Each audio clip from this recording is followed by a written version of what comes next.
नमस्कार दोस्तों, welcome to मंजिल विथ अंसारी।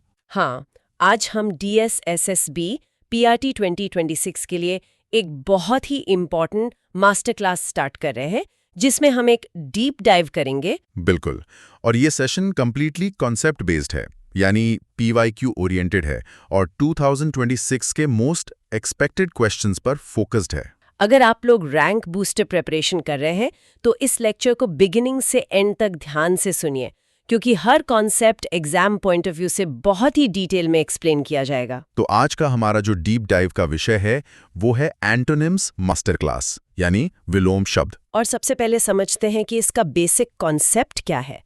क्योंकि हमारा लक्ष्य सिर्फ अंग्रेजी के शब्दों का अर्थ जानना नहीं है। सही कहा, हमें ये समझना है कि स्मार्ट स्ट्रैटेजीज और बहुत ही मजेदार मेमोरी ट्रिक्स के जरिए कठिन वोकैबुलरी को कैसे आसानी से दिमाग में बैठाया जा सकता है। एग्जाम में ये इसलिए इम्पॉर्टेंट है क्योंकि प्रेशर के टाइम रटी हुई चीजें भूल जाती हैं, पर लॉजिक और कहानियां याद रहती हैं। तो शुरुआत करते हैं एक जबरदस्त स्ट्रैटेजी से, जिसका नाम है वोकैबुलरी एलिमिनेशन स्ट्रैटेजी, यानी शब्दावली को हल करने की निंजा तकनीक।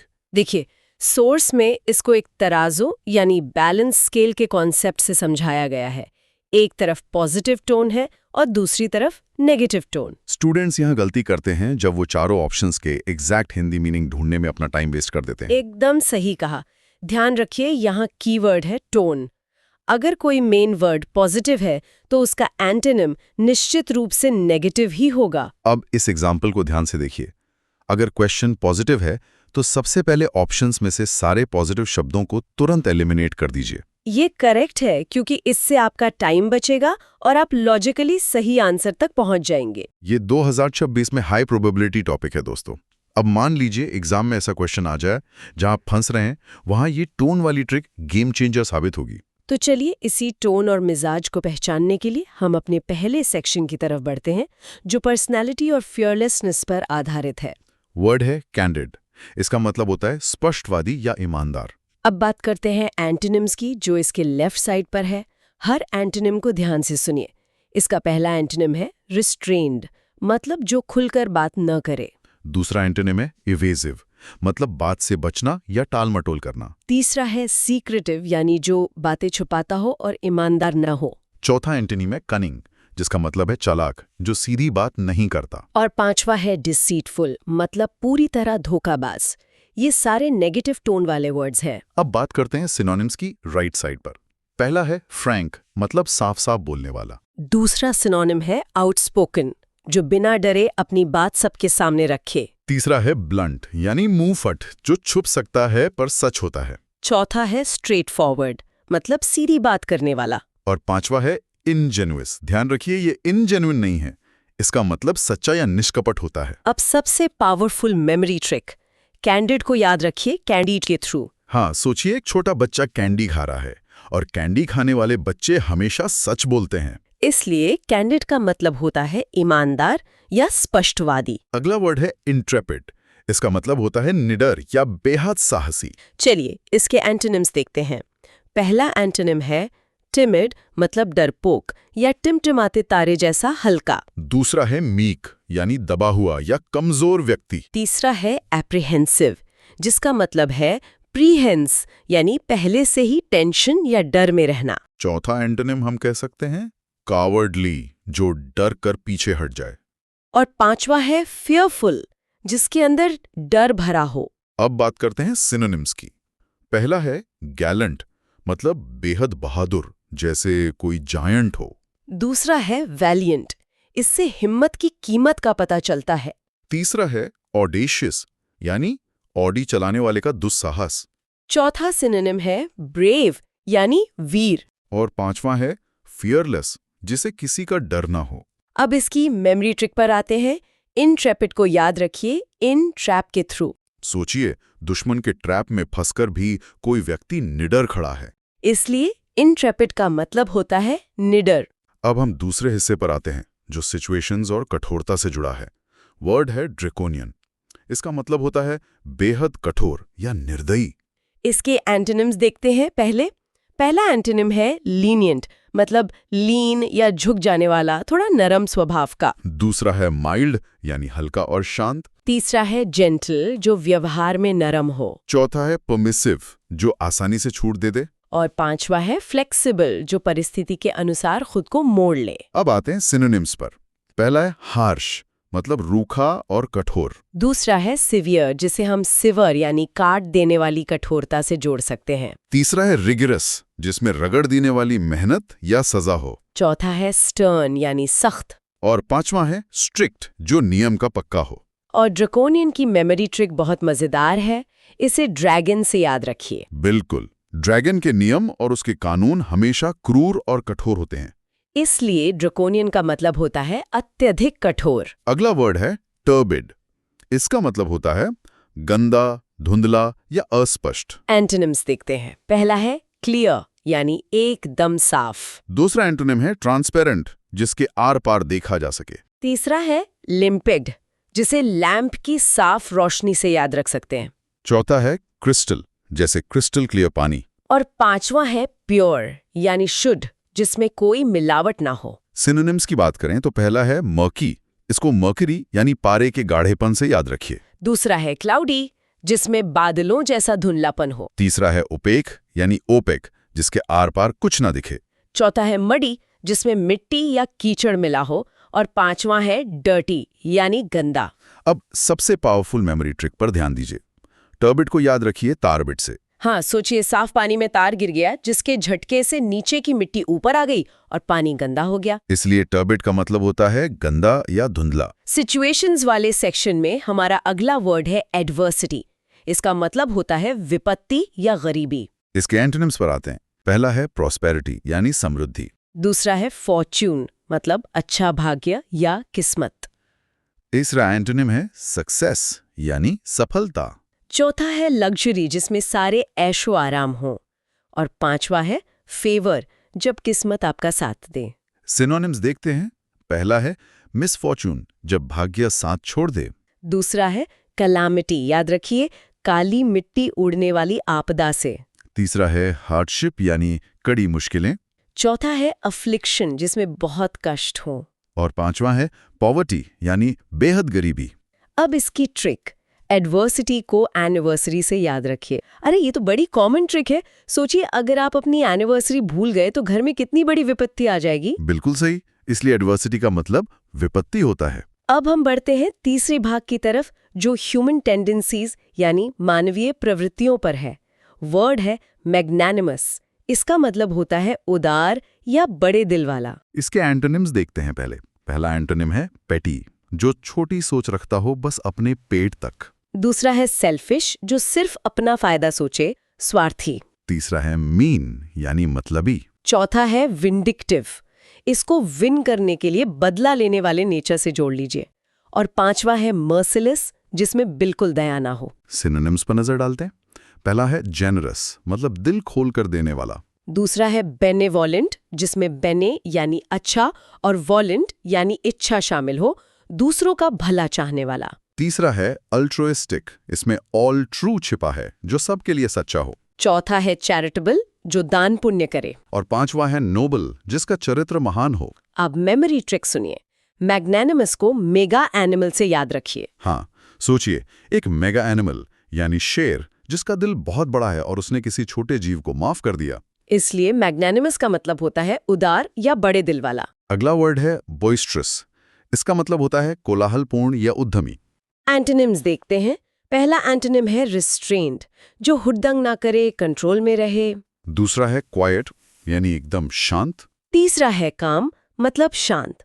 चौथा है प्लासिड, जिसे प्लास्टिक की तरह स्थिर और शांत रहने से याद रख सकते हैं। और पांचवा है सीरीन, जैसे बारिश के बाद की गहरी शांति। सिनोनिम्स की बात करें तो पहला है नॉइजी, जहां बहुत शोर हो। दूसरा है राउडी, जो उपद्रव करे। तीसरा है क्लैमरस, जिसे ग्लैमरस भीड़ के शोर से याद किया जा सकता है। चौथा है लाउड, जिनकी आवाज बहुत तेज हो। और पांचवा है अप्रोरियस, जहां भारी हंगामा हो। मेमोरी ट्रिक बहुत आसान है इसकी। बॉइस्ट्रस को याद रखिए बॉयज प्लस टेरर से। एकदम। सोचिए क्लास में बॉयज का एक ग्रुप टेरर मचा रहा है और बहुत शोर कर रहा है। इसलिए बॉइस्ट्रस का मतलब होता है शोरगुल या कोलाहलपूर्ण। अगला शानदार वर्ड है प्रीवैरिकेट। इसका मतलब होता है ताल मटोल करना या झूठ बोलना। इसके एंटोनिम्स हैं, पहला वेरीफाई, मतलब सच्चाई की पुष्टि करना। दूसरा एंटोनिम है टेस्टिफाई, यानी बिना डरे गवाही देना। तीसरा है ऑथेंटिकेट, जो असली होने पर मोहर लगाए। चौथा है कंफर्म, यानी पक्का करना। और पांचवा है प्रूव, जिसमें सबूत दिया जाए। सिनोनिम्स देखें तो पहला है इवेड, यानी बच निकलना। दूसरा है फैब्रिकेट, जैसे फैब्रिक या कपड़े की तरह कोई मनगढ़ंत कहानी बुनना। तीसरा है क्विबल, जिसे हम क्यू बिल भरों जैसे बहानों से याद रख सकते हैं। चौथा है लाई, यानी झूठ बोलना। और पांचवा है डिसीव, जिसमें धोखा देना शामिल हो। अब आती है सबसे पावरफुल मेमोरी ट्रिक। प्रीवेरिकेट को याद रखिए प्रिया प्लस वरी से। हाँ, एक लड़की है प्रिया जो वरी कर रही है क्योंकि उसने सच नहीं बताया और झूठ बोला है। इसलिए प्रीवेरिकेट का मतलब है ताल मटोल करना। चलिए अब आखिरी भाग पर आते हैं, जो सुधार और परफेक्शन पर है। वर्ड है एग्जैसर्बेट। इसका मतलब होता है बिगाड़ देना या बदतर करना। एंटोनिम्स की लिस्ट में पहला वर्ड है एलिविएट। इसको ऑल ईट से याद रखिए। भूख में सब खा लिया तो गुस्सा कम हो गया। दूसरा एंटोनिम है मिटिगेट, यानी शांत करना। तीसरा है अमीलियोरेट, जिसे इमली खाने के बाद आने वाले मजे और सुधार से याद रखा जा सकता है। चौथा है सूद, मतलब राहत देना। और पांचवा है काम, यानी मामला ठंडा करना। सिनोनिम्स पर आते हैं। पहला है एग्रवेट, जिसे आगरा का वेट बढ़ने वाली झुंझुलाहट से जोड़िए। दूसरा है वोर्सन, मतलब और खराब कर देना। तीसरा है इंटेंसिफाई, यानी किसी चीज की तीव्रता बढ़ा देना। चौथा है इनफ्लेम, जिसे आग में घी डालने जैसा समझ सकते हैं। और पांचवा है प्रोवोक, यानी भड़काना। एग्जैसर्बेट की मेमोरी ट्रिक बहुत रिलेटेबल है। एक्स्ट्रा प्लस बातें। सही कहा। सोचिए, जब किसी खराब सिचुएशन में आप एक्स्ट्रा बातें करते हैं तो स्थिति और बिगड़ जाती है। इसलिए एग्जैसर्बेट का मतलब है हालत को बढ़तर करना। हमारा आखिरी वर्ड है इम्पेकेबल। इसका मतलब होता है त्रुटिहीन या उत्तम, जिसमें कोई कमी ना हो। इसके एंटोनिम्स देखते हैं। पहला है डिफेक्टिव, जिसमें कोई मैन्युफैक्चरिंग खराबी हो। दूसरा है फॉल्टी, जिसमें गलती हो। तीसरा है ब्लेमिश्ड, मतलब जिस पर कोई ब्लेम या दाग लगा हो। चौथा है फ्लॉड, जिसमें कोई कमी हो। और पांचवा है इम्परफेक्ट, जो पूरा या सही न हो। सिनोनिम्स की बात करें तो पहला है फ्लॉलेस, जो बिना रुकावट फ्लो करे। दूसरा है स्टर्लिंग, यानी एकदम शुद्ध। तीसरा है एग्जेम्पलरी, जो दूसरों के लिए एक एग्जाम्पल बन सके, इतना परफेक्ट। चौथा है परफेक्ट, जो हर तरह से पूर्ण हो। और पांचवा है फॉल्टलेस, जिसमें कोई चूक ना हो। अब मेमोरी ट्रिक सुनिए। इम्पेकेबल को इम्पेसाबल से याद रखिए। समझ में आमतौर पर माना जाता है कि जिसके पास पैसा है उसमें कोई कमी नहीं है, वो एकदम परफेक्ट है। इसलिए इम्पेकेबल का मतलब है त्रुटिहीन। अब हम एक बहुत ही खास सेक्शन पर आते हैं, रैंक अलर्ट सेक्शन। ये 2026 में आने वाला हाई प्रोबेबिलिटी टॉपिक है, जिसे हम कंफ्यूजिंग पेयर्स एनालिसिस कहते हैं। स्टूडेंट्स यहाँ बहुत गलतियां करते हैं, क्योंकि ये शब्द दिखने में एक जैसे लगते हैं।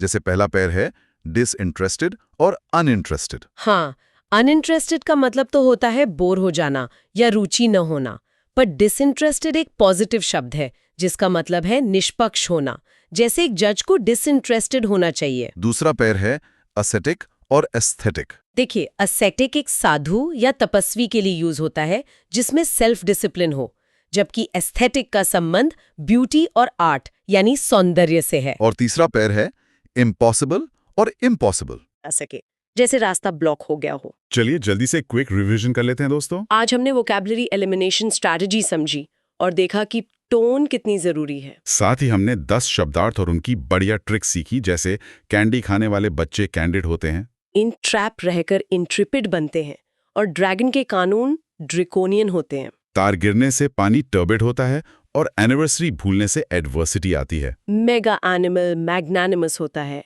बॉयज का टेरर बॉइस्ट्रस होता है। प्रिया वरी करती हैं तो प्रिवेरिकेट करती हैं, एक्स्ट्रा बातें एग्जैसर्बेट करती हैं, और पैसा हो तो इंसान इम्पेकेबल लगता है। दोस्तों याद रखिए, consistency plus revision equals selection.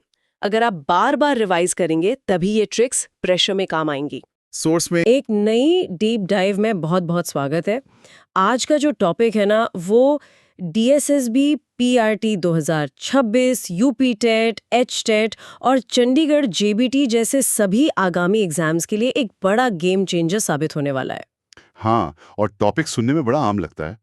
English grammar. बिल्कुल, इंग्लिश ग्रामर। लेकिन आज हम इसे बिल्कुल अलग नजरिए से देखने वाले हैं। हमारे पास जो सोर्स मटेरियल है आज, वो सीधे प्रीवियस ईयर क्वेश्चंस यानी PYQs पर बेस्ड एक बहुत ही खास प्रेजेंटेशन और रैंक बूस्टर नोट्स की डेक है। और इन नोट्स की सबसे अच्छी बात मुझे ये लगी कि ये ग्रामर को किसी रूल बुक की तरह पेश नहीं करते, जी हाँ। जिसे बस रटना पड़े। सही कहा। देखिए, इस चर्चा का और इन नोट्स का जो मेन मिशन है ना, वो रोट लर्निंग या रट्टा मारने वाली आदत को पूरी तरह से खत्म करना है। ग्रामर में मार्क्स तभी बढ़ते हैं जब उसके पीछे के लॉजिक को समझा जाए। और वो जो चीट कोड्स और एक्सेप्शंस होते हैं, वही तो असली रैंक डिसाइड करते हैं। जब एग्जाम हॉल का प्रेशर होता है, तब कितनी डेफिनेशंस याद रहती हैं, वहां काम आता है भाषा का व्यवहारिक इस्तेमाल। एग्जैक्टली। और इन्हीं नोट्स के जरिए आज हम देखेंगे कि इंफॉर्मेशन ओवरलोड के बिना भी ग्रामर को कितना इंगेजिंग और आसान बनाया जा सकता है। तो शुरुआत करते हैं पहले सेक्शन से, जो कि है एडजेक्टिव्स यानी विशेषण। एडजेक्टिव्स बचपन से पढ़ते आए कि जो शब्द नाउन या प्रोनाउन की विशेषता बताए वो एडजेक्टिव है, लेकिन कॉम्पिटिटिव एग्जाम्स में ये डेफिनेशन काम नहीं आती। वही मैं देख रही थी, नोट्स में एक टर्म यूज हुआ है, कॉन्टेक्सचुअल यूसेज। मैं सच में थोड़ी हैरान थी कि कैसे किसी एडजेक्टिव का चुनाव सिर्फ ग्रामर के रूल्स पर नहीं, बल्कि पूरे सेंटेंस के मूड पर निर्भर करता है, कॉन्टेक्स्ट पर निर्भर करता है। इसे नोट्स में बहुत अच्छे से मूड चेक मेथड का नाम दिया गया है। ये मेथड कहता है कि सेंटेंस को बस ग्रामेटिकली मत पढ़िए, उसमें छिपी हुई सिचुएशन या घटना को समझिए। मतलब पहले घटना को समझना है, फिर उस घटना से जुड़े इमोशन को। हाँ, और आखिर में जाकर उस इमोशन के हिसाब से एडजेक्टिव चुनना है। चलिए एक एग्जाम्पल लेते हैं।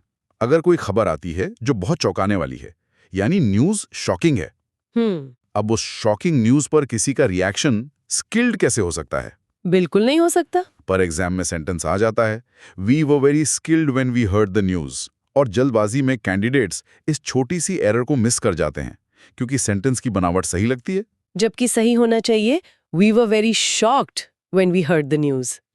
ये एक पूरा कॉन्टेक्स्ट मिसमैच है। एग्जाम प्रेशर में सच में ध्यान सिर्फ स्ट्रक्चर पर होता है, मीनिंग पर नहीं। वही गलती सुधारनी है। एक और आम गलती होती है काउंटेबल नाउन्स के साथ क्वांटिटी बताते वक्त। मान लीजिए एक किताब में बहुत सारी तस्वीरें हैं और फिल इन द ब्लैंक आ गया कि there are blank pictures in this book, और ऑप्शंस में डीप और सेवरल दिया हो, तो वहां सेवरली आएगा ना। तस्वीरों को गिना जा सकता है, उनकी गहराई यानी डीप का वहां कोई तुक नहीं बनता। सही बात है। कॉन्टेक्स्ट समझना जरूरी है। इसी से जुड़ा एक और बड़ा दिलचस्प नियम है नोट्स में, कॉन्ट्राडिक्शंस वाला नियम, विरोधाभासी विशेषण। ये तो मेरा फेवरेट है। कॉन्ट्रडिक्शंस का सीधा सा रूल है कि एडजेक्टिव को कभी भी एक्शन के खिलाफ नहीं होना चाहिए। मतलब जो हो रहा है, एडजेक्टिव उसके ऑपोजिट नहीं होना चाहिए। एग्जैक्टली। एक उदाहरण देखिए, the quite city was bustling with activity. अब इस सेंटेंस को सुनकर क्या लगता है? ग्रामर के हिसाब से तो ठीक लग रहा है, पर लॉजिक बिल्कुल गलत है। अगर किसी शहर में बसलिंग एक्टिविटी है, चहल पहल है, शोर है, तो वो शहर क्वाइट यानी शांत कैसे हो सकता है? बिल्कुल, ये कॉन्ट्रडिक्शन है। इसकी जगह the vibrant city was bustling with activity ज्यादा सेंस बनाता है। हाँ, वाइब्रेंट वहां बिल्कुल सही फिट बैठता है। और इसी को सपोर्ट करता है एक और रूल जिसे नोट्स में प्लस माइनस रूल कहा गया है, यानी पॉजिटिव नेगेटिव रूल। हाँ, अगर रिजल्ट पॉजिटिव है तो एडजेक्टिव भी पॉजिटिव होना चाहिए। जैसे अगर किसी ने फायरवर्क्स या आतिशबाजी एंजॉय की, एंजॉयड एक पॉजिटिव रिजल्ट है, तो क्या हम कह सकते हैं the boring fireworks display was enjoyed by everyone? नहीं, फायरवर्क्स तो स्पेक्टैक्युलर होने चाहिए। द स्पेक्टैक्युलर फायरवर्क्स डिस्प्ले होना चाहिए। बिल्कुल। अगर परिणाम पॉजिटिव है तो एडजेक्टिव को भी उसी दिशा में होना पड़ेगा। ये छोटे छोटे चीट कोड्स सेंटेंस इंप्रूवमेंट वाले क्वेश्चंस में वक्त बचाते हैं। ये सच में बहुत प्रैक्टिकल तरीका है। अब एडजेक्टिव्स के इस विरोधाभास से आगे बढ़ते हैं और चलते हैं इंग्लिश ग्रामर के सबसे ज्यादा कंफ्यूज करने वाले हिस्से पर, आर्टिकल्स, ए, एन और द। आर्टिकल्स का नाम सुनते ही सबसे पहले बचपन वाले रूल्स याद आते हैं, AEIOU वाले। हाँ, कि इन वाउल्स से कोई वर्ड शुरू हो तो चुपचाप आगे एन लगा दो। पर कंपैरेटिव एग्जाम्स में अगर इस रूल के भरोसे गए तो नेगेटिव मार्किंग पक्की है। नोट्स इस बात पर बहुत जोर देते हैं कि स्पेलिंग पर ध्यान मत दो, आवाज सुनो। जिसे यहाँ हिंदी फोनेटिक रूल कहा गया है। ये एक बहुत ही जबरदस्त ट्रिक लगी मुझे। इसमें बेसिक फंडा ये है कि अंग्रेजी की स्पेलिंग को भूल जाइए। जब आप वर्ड बोलते हैं तो उसकी जो पहली साउंड है, जो पहली आवाज निकलती है, उस पर ध्यान दीजिए। हाँ, और उस आवाज को हिंदी के स्वर और व्यंजन से जोड़िए। अगर शब्द बोलते वक्त पहली आवाज किसी हिंदी स्वर की है, जैसे अ, आ, ई, तो बिना सोचे एन लगाना है। और अगर पहली आवाज किसी व्यंजन की है, जैसे क, म, ल, प, तो अ लगाना है। इसका सबसे क्लासिक एग्जाम्पल जो नोट्स में दिया है वो है FIR। FIR। अब ध्यान दीजिए, F एक अंग्रेजी कॉन्सोनेंट है, तो पुराने रूल के हिसाब से तो AFIR होना चाहिए। पर जब हम इसे बोलते हैं FIR तो पहली आवाज F यानी हिंदी के ए की आती है, जो कि एक स्वर है। इसीलिए हमेशा NFIR लिखा जाता है। एग्जाम सेट करने वाले यही ट्रैप बिछाते हैं। एक और वर्ड लीजिए, लैपटॉप। लैपटॉप बोलते वक्त ला की आवाज पहले आती है, जो व्यंजन है, इसलिए अ लैपटॉप आएगा। और ऑनेस्ट को कैसे भूल सकते हैं? हर दूसरे एग्जाम में ये वर्ड दिख जाता है। स्पेलिंग H से शुरू होती है, पर H साइलेंट होता है, तो आवाज ओ की आती है, ऑनेस्ट। जो कि एक स्वर है। इसीलिए एन ऑनेस्ट ऑफिसर सही होता है। ये हिंदी फोनेटिक रूल वाकई में एरर डिटेक्शन को बहुत आसान बना देता है। आर्टिकल्स के इस चर्चा में डेफिनेट आर्टिकल द का भी जिक्र जरूरी है। वहां भी एक बहुत अच्छी ट्रिक दी गई है नोट्स में, unit lock visual. Unit lock visual, हाँ। ये ट्रिक उन सेंटेंसेस के लिए है जहां ट्रेड या सेलिंग की बात हो रही हो, यानी बेचने खरीदने की। जैसे जब किसी फिक्स्ड मेजरमेंट यूनिट की बात होती है, डजन हो गया, किलो हो गया या मीटर हो गया। जब भी ऐसी फिक्स्ड यूनिट आए और सेंटेंस का स्ट्रक्चर हो कि इसके हिसाब से बेचा जाता है, तो उस यूनिट को हमेशा द के साथ लॉक करना होता है। एक फिक्स्ड पैटर्न बन जाता है, by plus the plus unit. जिसका सबसे आम उदाहरण एग्जाम में देखा जाता है, cloth is sold by metre. जो कि कंप्लीटली गलत है। सुनने में शायद अजीब ना लगे, पर ग्रामर के हिसाब से वहां आर्टिकल मिसिंग है। सही पैटर्न होगा cloth is sold by the metre. या फिर eggs are sold by the dozen. Unit से पहले द लगाना अनिवार्य है। बिल्कुल, इन छोटी छोटी बातों पर ध्यान देने से ही स्कोर बढ़ता है। अब अगर हम आगे बढ़ें तो नोट्स में एक पूरा सेक्शन कॉमन कंफ्यूजिबल्स पर है।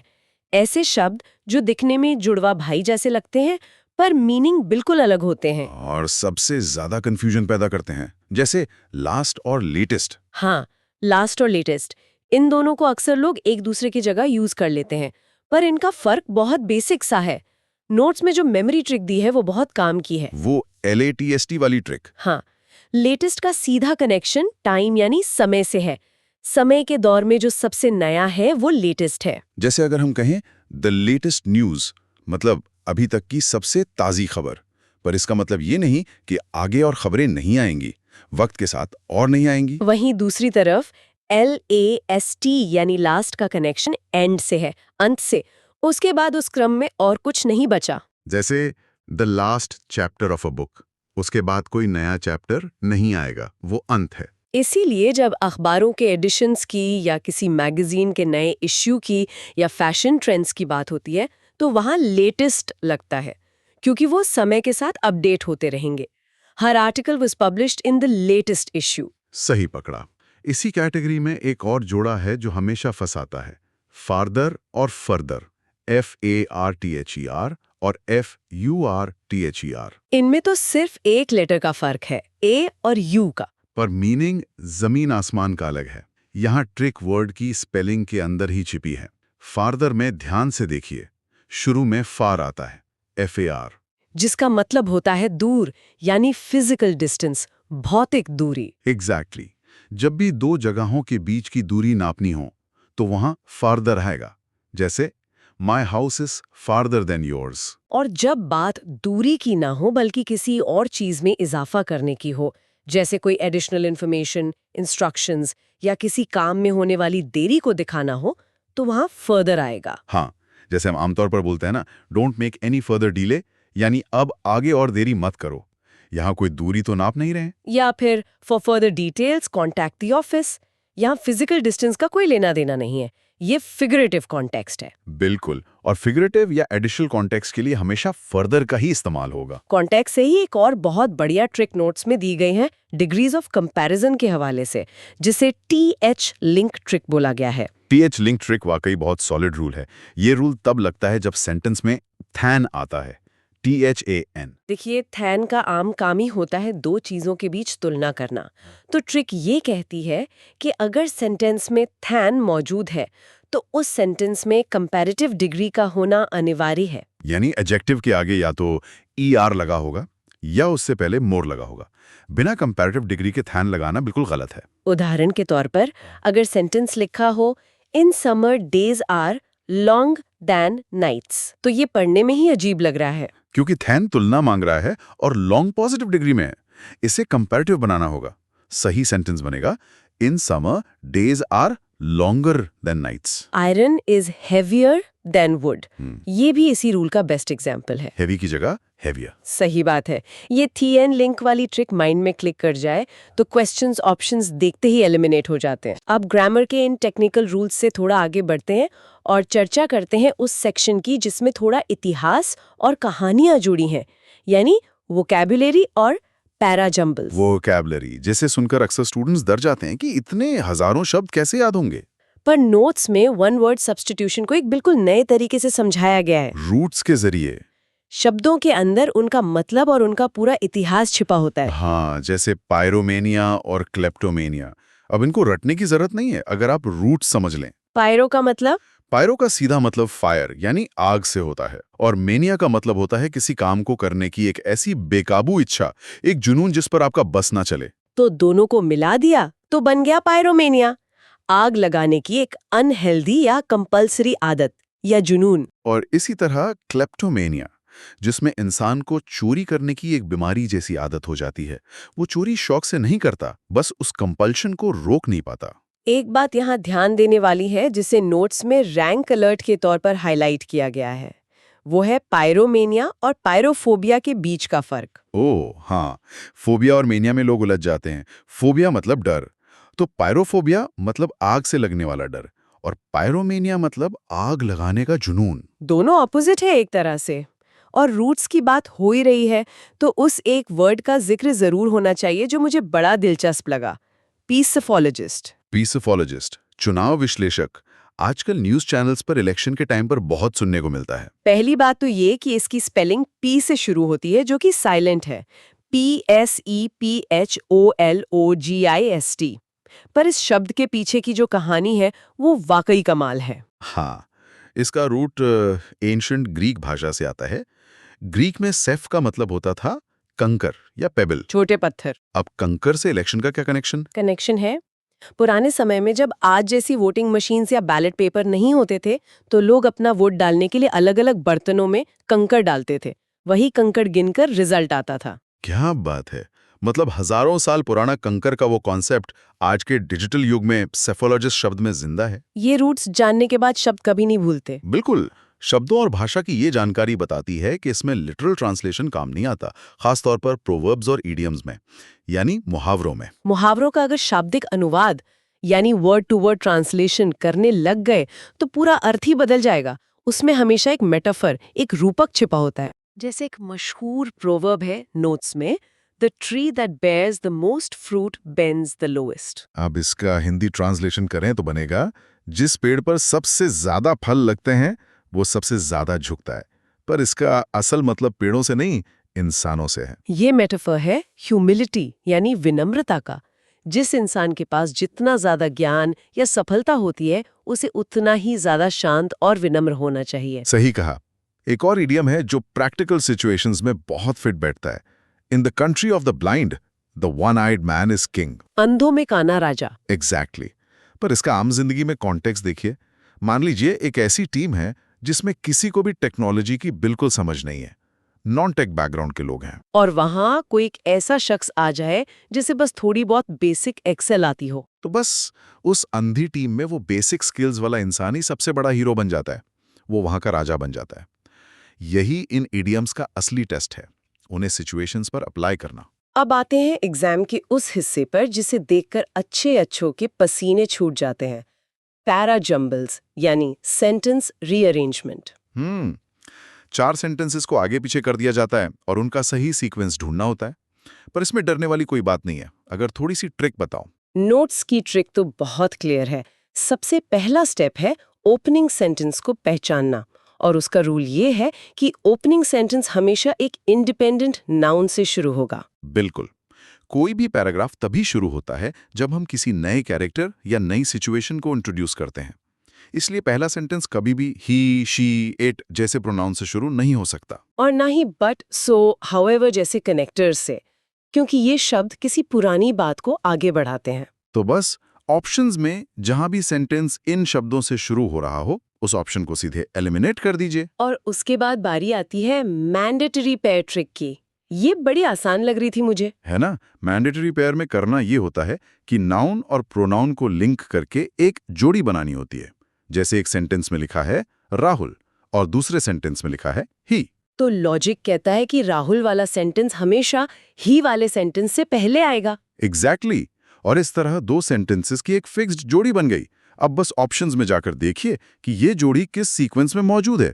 आधा क्वेश्चन तो वहीं सॉल्व हो जाता है। वाकई इन सब ट्रिक्स और चीट कोड्स के साथ ग्रामर का पूरा अप्रोच ही बदल जाता है। चलिए इस डीप डाइव को थोड़ा समराइज करते हैं। बिल्कुल, एक क्विक रिकैप हो जाए। हमने देखा कि काउंटेबल नाउन्स की क्वांटिटी दिखाने के लिए सेवरल का इस्तेमाल होता है, डीप का नहीं। मेजरमेंट यूनिट्स जैसे डजन या मीटर के साथ ध को लॉक करना जरूरी है। उसके अलावा समय के हिसाब से सबसे नए के लिए लेटेस्ट और एंड के लिए लास्ट लगता है। आर्टिकल्स के लिए स्पेलिंग नहीं, हिंदी वावल साउंड पर ध्यान देना है। और जहां थैन दिख जाए वहां कंपैरेटिव डिग्री का आना तय है।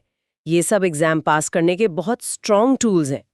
पर एक बात जो सोर्स मटेरियल में बार बार अंडरलाइन की गई है, वो मैं जरूर बोलना चाहूंगा। Consistency plus revision equal selection. ये सबसे जरूरी फॉर्मूला है। देखिए, ग्रामर के नियम फाइनाइट हैं, लिमिट में हैं। इन्हें पढ़ना आसान है, लेकिन एग्जाम क्लियर करने के लिए सिर्फ डेफिनेशंस आना काफी नहीं है। इन एक्सेप्शंस और इन ट्रिक्स की लगातार प्रैक्टिस होना लाजमी है, जब तक माइंड इन रूल्स को सबकॉन्शियसली पकड़ना ना शुरू कर दे। प्रैक्टिस ही परफेक्शन लाती है। तो इस अहम नसीहत के साथ हम अपने इस डीप डाइव के अंत पर आ गए हैं।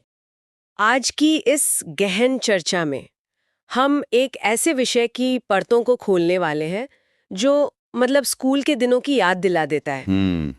स्कूल की यादें और साथ ही एक बहुत बड़ा सिरदर्द भी। बिल्कुल, लेकिन आज इसका संदर्भ बहुत ही गंभीर और महत्वपूर्ण है। हम बात कर रहे हैं आगामी 2026 की परीक्षाओं की, विशेषकर DSSB, PRT और अन्य शिक्षक भर्तियों के लिए हिंदी भाषा और व्याकरण की। सही कहा। और आज हमारे पास जो स्रोत सामग्री है वो केवल नियमों की कोई बोरिंग सी सूची नहीं है। हाँ, ये तो पिछले वर्षों के प्रश्न पत्रों और पैटर्न पर आधारित विस्तृत नोट्स का एक पूरा पुलिंदा है। इसमें व्याकरण के 12 विशिष्ट विषयों और अंतिम रणनीति को डिकोड किया गया है। मतलब हमारा उद्देश्य आज ये समझना है कि व्याकरण केवल रटने का कोई उबाऊ विषय नहीं है। इसके पीछे एक बहुत ही स्पष्ट तर्क है, क्या कहते हैं, एक विज्ञान है। एकदम सही।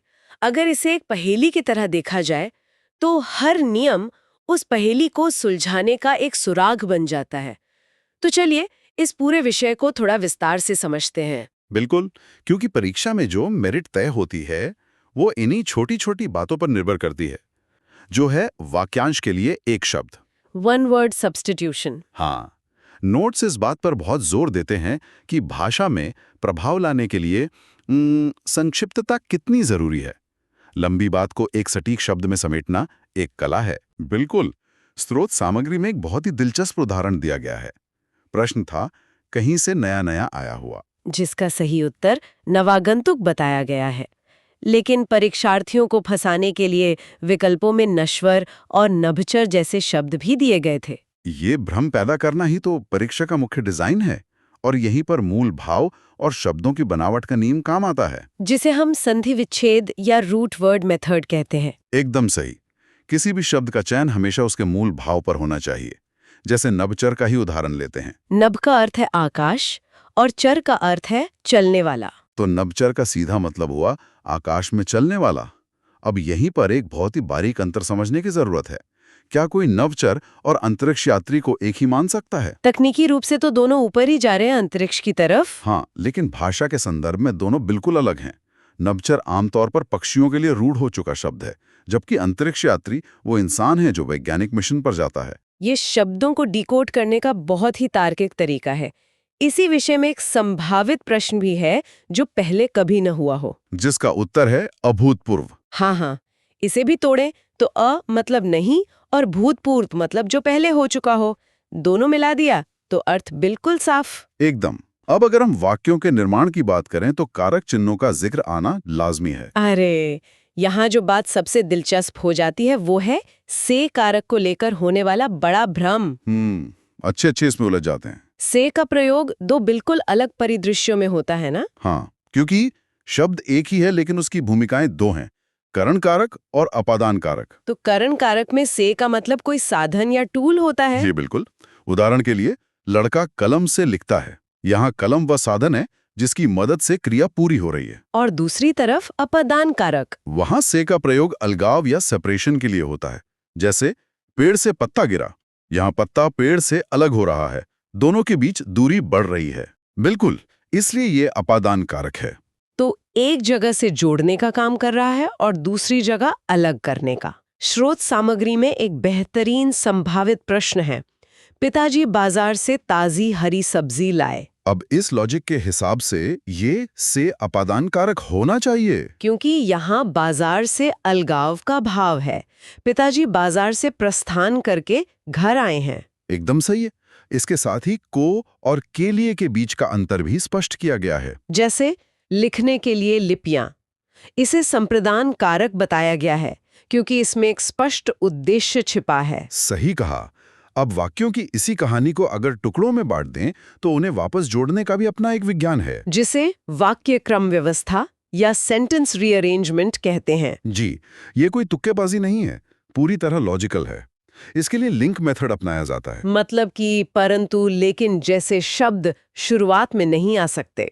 बिल्कुल, क्योंकि ये योजक शब्द हैं, विचारों को जोड़ते हैं। सूत्र बहुत स्पष्ट है, पहले कर्ता, फिर उसका विस्तार, फिर कर्म और अंत में क्रिया। नोट्स में एक उदाहरण दिया है, प्राचीन काल में गुरुकुल में अनुशासन का पालन होता था। अब सूत्र के हिसाब से जो कालवाचक शब्द होते हैं, जैसे प्राचीन काल में, वे पृष्ठभूमि तैयार करते हैं, इसलिए शुरुआत में आते हैं। फिर स्थान का जिक्र आता है, जैसे गुरुकुल में। उसके बाद कर्म आता है, जो है अनुशासन का, और अंत में हमेशा क्रिया आती है, पालन होता था।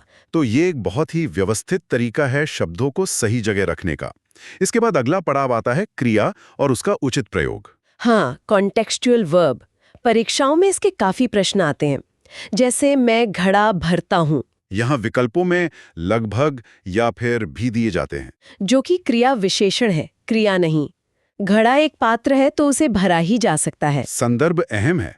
लेकिन क्रिया में एक और बड़ी चुनौती आती है, अकर्मक और सकर्मक क्रियाओं को पहचानना। इसके लिए एक बहुत ही अचूक ट्रिक है। क्रिया के ठीक पहले क्या लगाकर प्रश्न पूछिए। क्या वाली ट्रिक? हाँ, अगर इस क्या का कोई तार्किक उत्तर मिलता है तो वो सकर्मक है, अगर प्रश्नी बेतुका लगे तो अकर्मक। संभावित प्रश्न पर लगाकर देखते हैं। पक्षी आकाश में उड़ रहे हैं। अगर पूछें पक्षी क्या उड़ रहे हैं, तो सवाल ही अजीब लगता है। कोई जवाब नहीं मिलता, मतलब उड़ना एक स्वाभाविक अकर्मक क्रिया है। ये क्या वाली ट्रिक तो वाक्य का विश्लेषण आसान कर देती है। चलिए अब थोड़े रंगीन हिस्से पर आते हैं, लोकोक्तियां। कहावतों की दुनिया। लेकिन नोट्स चेतावनी देते हैं कि अर्थ कभी शाब्दिक नहीं होता, हमेशा लाक्षणिक होता है। जैसे आंख का अंधा, नाम नयन सुख। अगर कोई सोचे कि ये अंधे व्यक्ति की कहानी है तो वो नंबर गवा देगा। लाक्षणिक अर्थ है गुण के विपरीत नाम होना। इसे हल करने के लिए विजुअलाइजेशन ट्रिक बताई गई है ना? हाँ, दिमाग में उस मुहावरे की एक हास्यास्पद छवि बना लें। जैसे नाच न जाने आंगन टेढ़ा। छवि बनाएं तो कोई डांस नहीं कर पा रहा है और कह रहा है कि फर्श खराब है। इस चित्र से अर्थ तुरंत निकल आता है कि अपनी अयोग्यता छिपाने के लिए साधनों में दोष निकालना। संभावित प्रश्न है चोर की दाढ़ी में तिनका, यानी दोषी का हमेशा डर में रहना। दाढ़ी या तिनके वाले शाब्दिक विकल्प तुरंत हटा देने चाहिए। बिल्कुल। अब इसी गहराई से जुड़ा विषय है विशेषण और शब्दों का सटीक चयन। इसमें जो सबसे रोचक बात है वो क्या है? वो है शब्दों का सहसंबंध। कुछ विशेषण विशिष्ट संज्ञाओं के साथ बिल्कुल फिक्स होते हैं। जैसे नोट्स में है, हनुमान को अगाध सागर पार करना पड़ा। यहाँ विशाल भी तो कह सकते थे। कह सकते थे, पर अगाध का अर्थ है जिसकी गहराई अथाह हो। ये बहुत गंभीर और सटीक शब्द है। इसी तरह घना जंगल, भीषण गर्मी और हाँ, किसी विषय का गहन अध्ययन होता है, भारी अध्ययन नहीं। भारी शब्द भौतिक वजन के लिए होता है। भारी अध्ययन बोलने में ही अटपटा लगता है, लय टूट जाती है। भाषा में एक लय होती है और उच्चारण से ही जुड़ा है अगला विषय, शुद्ध वर्तनी। हिंदी की खूबी है कि जैसा बोलते हैं वैसा लिखते हैं, पर यही चुनौती भी है। गलत उच्चारण मतलब गलत वर्तनी। लोग जल्दबाजी में व्यवहार बोलते हैं, पर सही व्यवहार है। बारिश, धरती, हरियाली, इन सब में मात्राओं की गलतियां होती हैं और कुछ शब्द तो हर बार पूछे जाते हैं। कवयित्री सबसे ज्यादा रिपीट होता है। कवयत्री लिखना गलत है। सही है क व य ही त्री। और उज्ज्वल, जिसमें 2 आधे ज होते हैं। इसके लिए संधि विच्छेद ट्रिक बहुत काम आती है। मतलब शब्दों को तोड़कर देखें, जैसे वी और अवहार मिलकर व्यवहार बनता है। एकदम सही। अब जब शब्द मिलकर वाक्य बनाते हैं तो वहां वाक्य शुद्धि का जाल होता है। इसके 3 गोल्डन रूल्स दिए गए हैं। पहला है रिडंडेंसी, यानी अनावश्यक शब्द हटाना। जैसे मैंने 2 घड़ियों को खरीदी, यहां को की जरूरत ही नहीं है।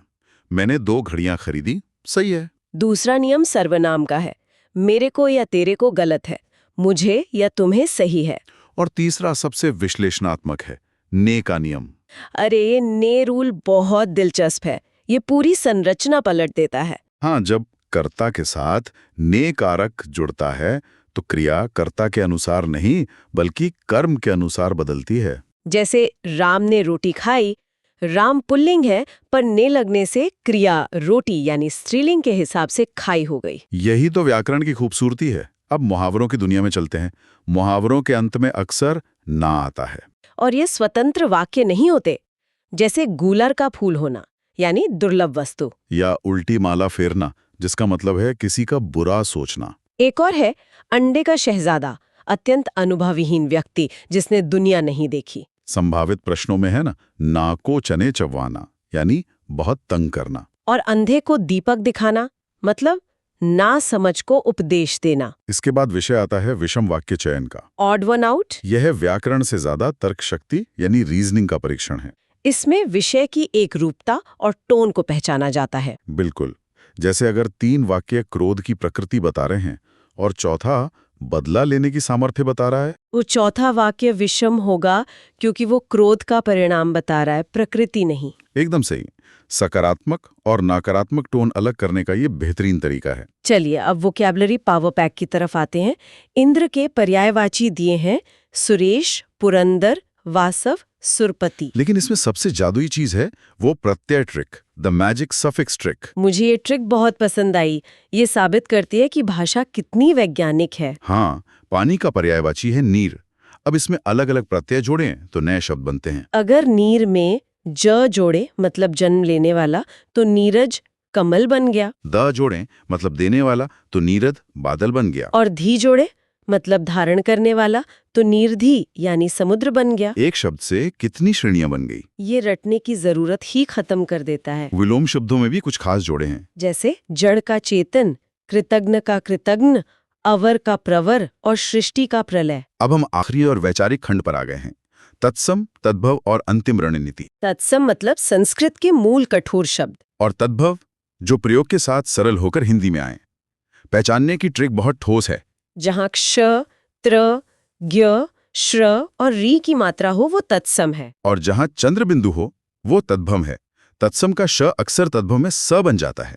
जैसे अग्नि का आग, दुग्ध का दूध और कार्य का काज हो जाना। अब अंत में समय प्रबंधन और रणनीति। सबसे पहला मंत्र है एलिमिनेशन मेथड, मतलब सही उत्तर खोजने से पहले 2 गलत विकल्प तुरंत हटा दें। दूसरा, प्रश्न को ध्यान से पढ़ें, खासकर ये देखें कि कहीं नहीं शब्द तो नहीं छिपा है। दबाव में लोग नहीं देखना भूल जाते हैं। और हिंदी स्कोरिंग है तो इसे 8 से 10 मिनट में पूरा करना चाहिए। निरंतरता और अभ्यास ही चयन की गारंटी है। रिवीजन बहुत जरूरी है। तो इस पूरी चर्चा का असल मतलब क्या है? व्याकरण नियमों का डरावना पुलिंदा नहीं, तार्किक सोचने का तरीका है। सही कहा। लॉजिक समझ लें तो हर प्रश्न अंक बटोरने का अवसर बन जाता है। एकदम सच। आज की इस गहन चर्चा में बहुत बहुत स्वागत है। आज हमारे पास अध्ययन सामग्री का एक ऐसा खजाना है जो मतलब किसी भी जिज्ञासु दिमाग को रोमांचित कर देगा। बिल्कुल। हमारे सामने DSSB PRT 2026 general knowledge master class के कुछ बेहद ही चुनिंदा नोट्स रखे हैं। सिर्फ इन तथ्यों को रटना नहीं है। सही बात है। असल उद्देश्य है इन सभी जानकारियों के बीच की कड़ियों को जोड़ना। अर्थव्यवस्था के जटिल सिद्धांतों से लेकर हमारे संविधान की बारीकियों तक और इतिहास के पन्नों से निकलकर सीधे 2025 की अत्याधुनिक तकनीक तक हम इन सभी बिंदुओं को आपस में जोड़ने वाले हैं। और देखिए, सूचनाओं की इस अंधाधुंध भीड़ में सिर्फ ये जानना काफी नहीं है कि क्या हुआ है, बल्कि क्यों को समझना सबसे ज्यादा जरूरी है। जब तक हम किसी तथ्य के पीछे के कारण और उसके व्यापक संदर्भ को नहीं समझते, तब तक वो जानकारी अधूरी ही रहती है। बिल्कुल। आज की इस चर्चा का मुख्य उद्देश्य यही है कि हम हर एक विषय की गहराई में जाएं और ये समझें कि ये सारी चीजें आज के समय में कितनी मायने रखती हैं। तो चलिए इस सफर की शुरुआत अर्थव्यवस्था के कुछ ऐसे पहलुओं से करते हैं जो सीधे आम आदमी की जेब से जुड़े हैं। मान लीजिए कि सरकार न्यूनतम वेतन या जिसे हम मिनिमम वेज कहते हैं उसे बढ़ा देती है। बहुत ही क्लासिक उदाहरण है ये। हाँ, तो अब सामान्य सोच तो यही कहती है कि अगर वेतन बढ़ गया तो कर्मचारी की कमाई बढ़ गई, वो पहले से ज्यादा खुशहाल हो जाएगा। लेकिन क्या न्यूनतम मजदूरी बढ़ने का प्राथमिक प्रभाव सीधा सीधा यही है कि इंसान अमीर हो जाता है? यहीं पर जो बात सबसे ज्यादा ध्यान देने वाली है वो है एक बहुत ही आम भ्रम, जिसे हम एग्जाम ट्रैप कह सकते हैं। लोग अक्सर वास्तविक आय यानी रियल इनकम और नाम मात्र आय यानी नॉमिनल इनकम के बीच बहुत ज्यादा उलझ जाते हैं। अच्छा। जब भी न्यूनतम वेतन बढ़ता है तो उसका जो एकदम प्राथमिक और सीधा प्रभाव होता है वो सिर्फ नाम मात्र आय में वृद्धि है। यानी अगर इसे हम आम जिंदगी के उदाहरण से समझें तो इसका मतलब है कि व्यक्ति के हाथ में आने वाले नोटों की संख्या तो बढ़ गई है। बिल्कुल। कल तक उसे 100 रुपए मिलते थे, आज 150 मिल रहे हैं। लेकिन अगर उसी दौरान बाजार में आटे और दाल और सब्जियों के दाम भी 1.5 गुने हो गए तो उसकी क्रय शक्ति या सामान खरीदने की क्षमता तो वहीं की वहीं रह गई। एकदम सटीक उदाहरण दिया आपने। उसकी वास्तविक आय बिल्कुल नहीं बढ़ी। इसलिए तकनीकी रूप से प्राथमिक प्रभाव सिर्फ नॉमिनल इनकम में वृद्धि ही माना जाता है। और अर्थव्यवस्था में आय से जुड़ा एक और बहुत बड़ा मुद्दा है मौसमी बेरोजगारी। Seasonal unemployment. हाँ, अगर हम इसे बड़े परिदृश्य से जोड़कर देखें तो ये एक बहुत गंभीर समस्या है। बिल्कुल। और इसका सबसे बड़ा उदाहरण हमारा कृषि क्षेत्र या चीनी मिलें हैं। गन्ने की पेराई का मुख्य समय जब खत्म हो जाता है तो अचानक से हजारों मजदूरों के पास कोई काम नहीं रहता। सही कहा। उनकी आय का स्रोत पूरी तरह समाप्त हो जाता है। ये पूरे के पूरे ग्रामीण इलाकों की अर्थव्यवस्था को कुछ महीनों के लिए एकदम धीमा कर देता है। और इसी मौसमी बेरोजगारी के झटके को सहने लायक बनाने के लिए ही सरकार बड़े पैमाने पर योजनाएं चलाती है, जैसे कि मनरेगा और प्रधानमंत्री ग्राम सड़क योजना जैसी योजनाओं का असली महत्व यहीं समझ आता है। ये सुनिश्चित करती हैं कि जब खेतों या मिलों में काम ना हो तब भी लोगों के पास आजीविका का कोई ना कोई साधन जरूर उपलब्ध रहे। ये तो बात हुई कर्मचारियों और मजदूरों की, लेकिन अगर हम किसी व्यवसाय या फर्म के नजरिए से सोचें तो अर्थव्यवस्था में एक बहुत ही तकनीकी शब्द आता है, शटडाउन पॉइंट। शटडाउन पॉइंट, ये बहुत ही दिलचस्प कॉन्सेप्ट है। मान लीजिए मेरी एक बहुत अच्छी कॉफी शॉप है, लेकिन कुछ समय से बिक्री एकदम गिर गई है।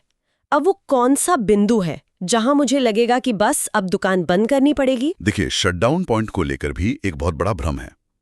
तकनीकी रूप से शटडाउन पॉइंट वो विशेष स्थिति है जहां किसी वस्तु की कीमत उसकी न्यूनतम औसत परिवर्तनीय लागत के बिल्कुल बराबर हो जाती है। मतलब P = मिनिमम AVC। बिल्कुल, P = min AVC। चलिए इस बात की थोड़ी और परतें खोलते हैं।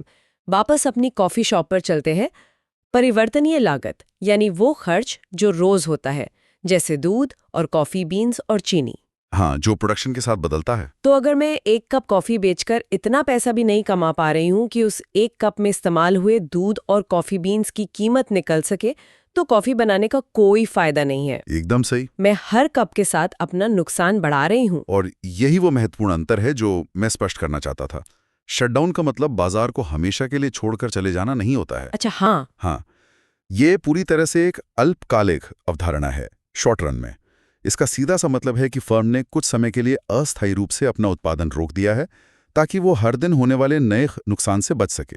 ये बहुत ही व्यावहारिक बात है। हमने कोविड महामारी के दौरान हजारों छोटे व्यवसायों को ठीक इसी फॉर्मूले को असल जिंदगी में जीतते हुए देखा है।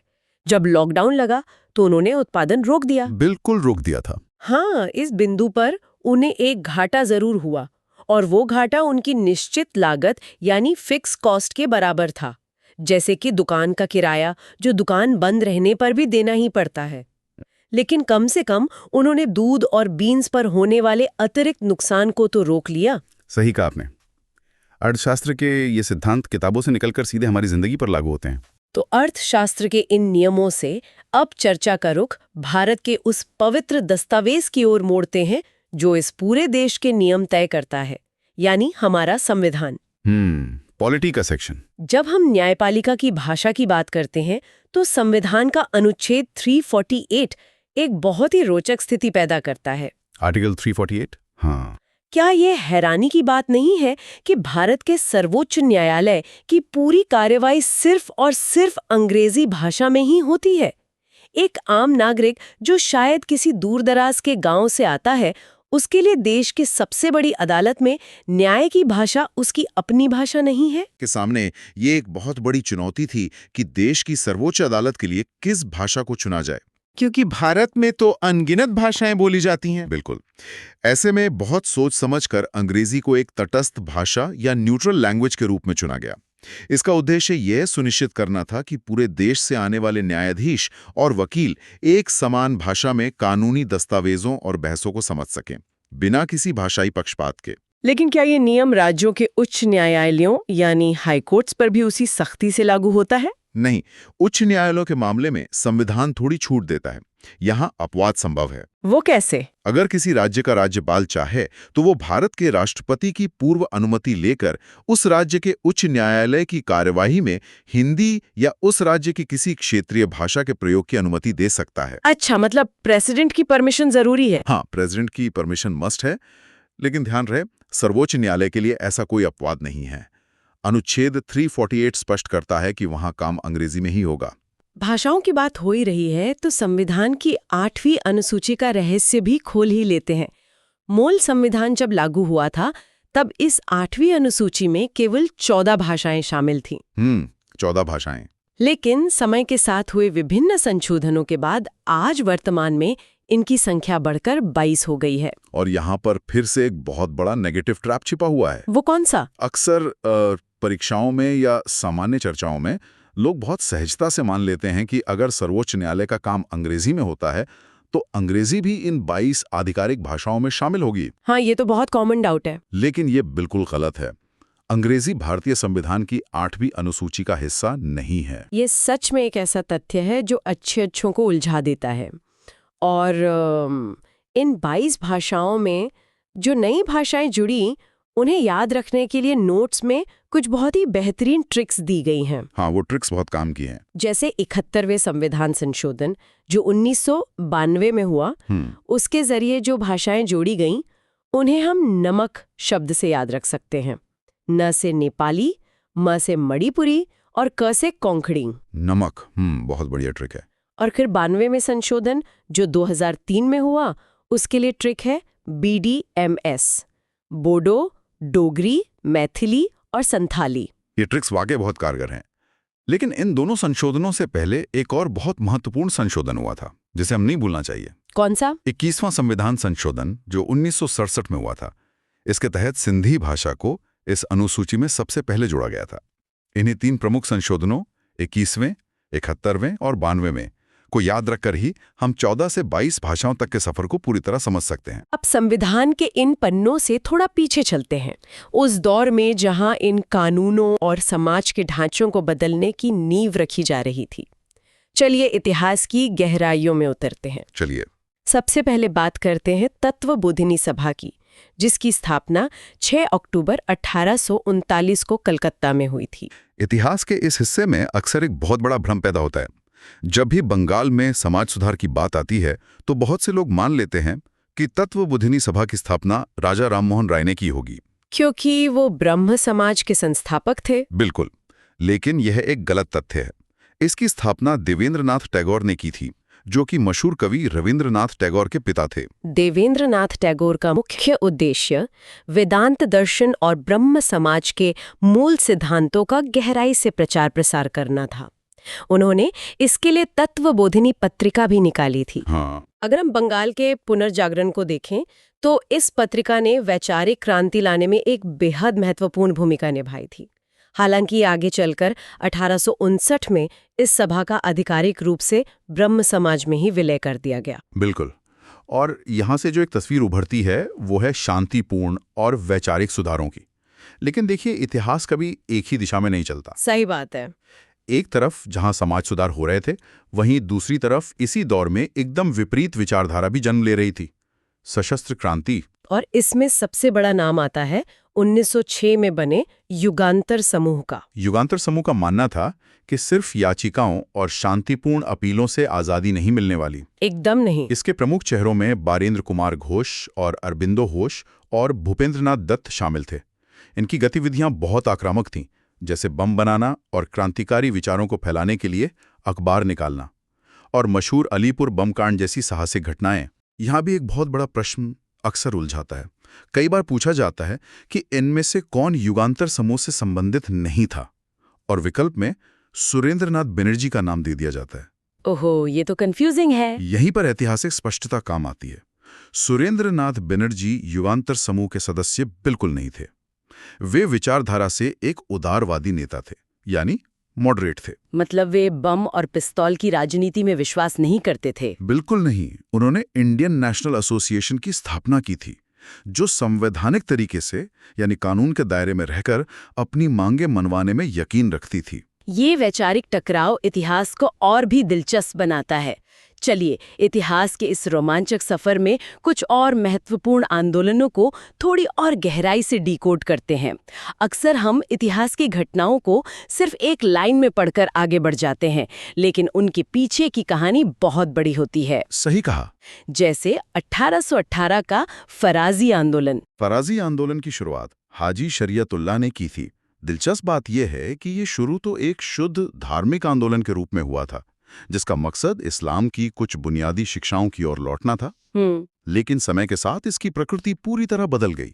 जब गरीब किसानों पर अत्याचारी जमींदारों ने मनमाने कर थोपने शुरू किए, तो ये धार्मिक आंदोलन एक बड़े वर्ग संघर्ष और जमींदार विरोधी आंदोलन में तब्दील हो गया।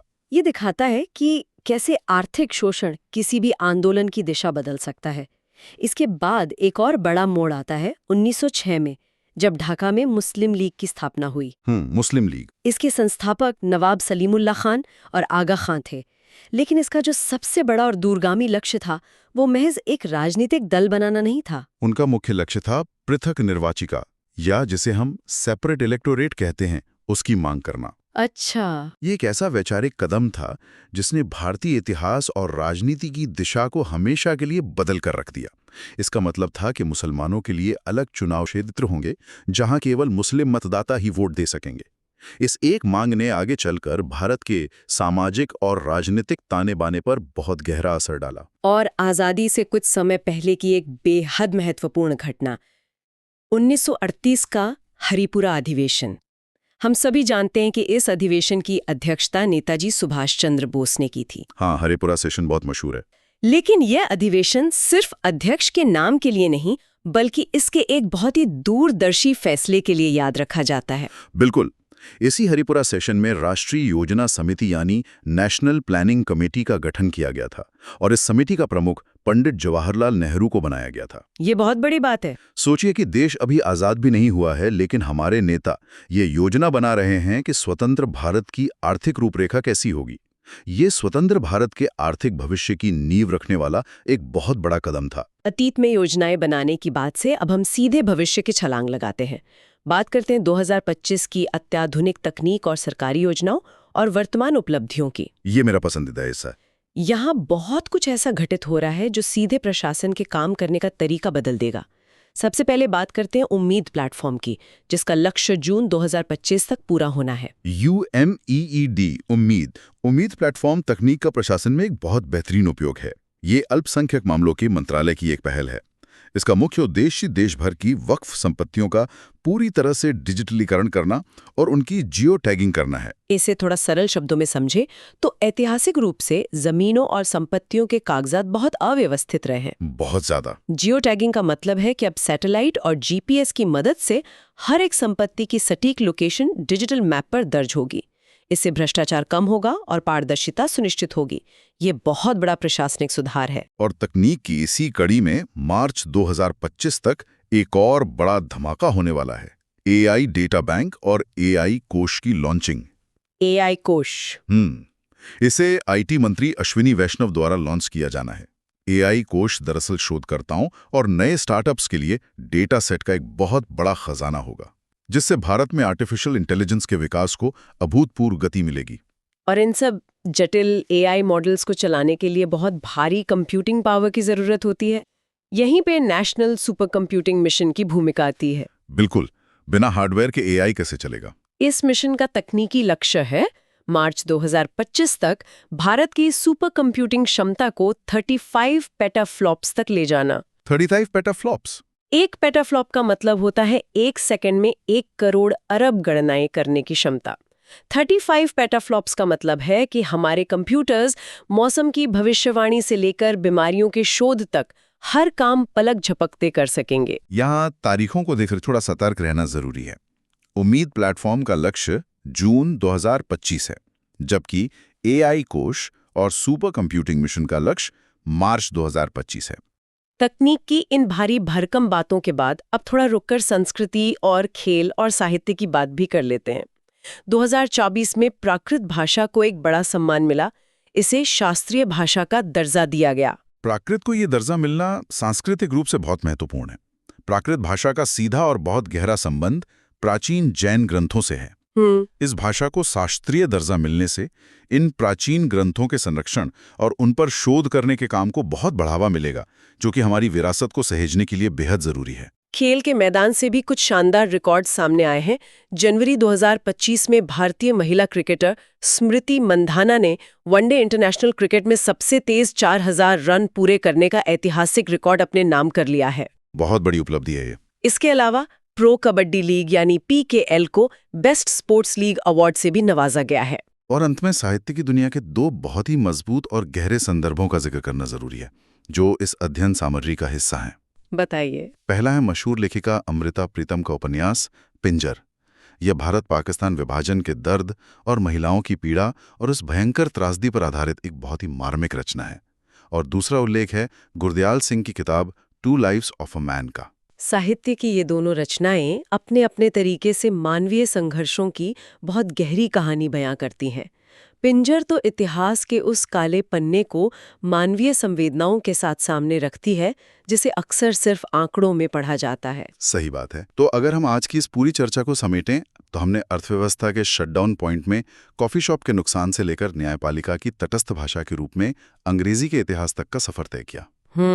हमने देखा कि कैसे हाजी शरीयतुल्लाह का धार्मिक आंदोलन एक वर्ग संघर्ष बन गया और कैसे 1938 में ही आजाद भारत की आर्थिक योजनाएं बनने लगी थी। और इतिहास के उन पन्नों से निकलकर हम सीधे 2025 के एआई कोष और 35 पेटाफ्लॉप्स वाले सुपर कंप्यूटर तक भी पहुंचे।